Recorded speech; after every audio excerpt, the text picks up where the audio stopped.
Kung umalis yung tago mo, boss, kaya lang yung iba kasi hindi naman maubos lahat. Eh, pagdating yung mga iba, para bugnaw ba?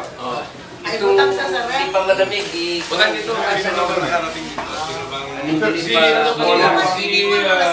Amano, Oo nga, sandali. at saka si Remulla. Small At municipal. saka yung anak ni ano. Pero hawak Si ni... Robin. Bongbong wala pa.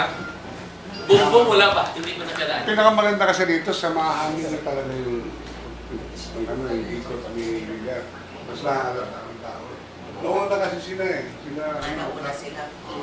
So, So, wata na lang nato. Wata na lang nato. maganda yung sandayan ninyo siya. Malakas sa kipak. Yung mga bugnaw ha? Kala ko nga, huli na tayo eh. Oo nga, akala ko huli na kami eh. Doon pa sila. Iwanan tagong.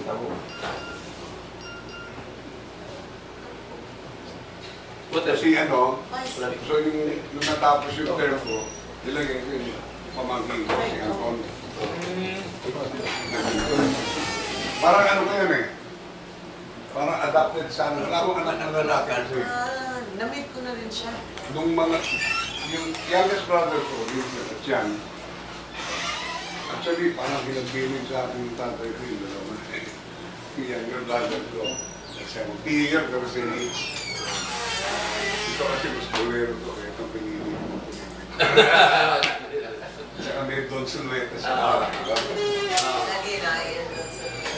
So, nung first time ko nung buha, nagkamukha na lahat. Ah, kayo rin na Lahat sa kanila. Kami lahat eh. Spoiled yan sila eh, pagkaro. Hindi sila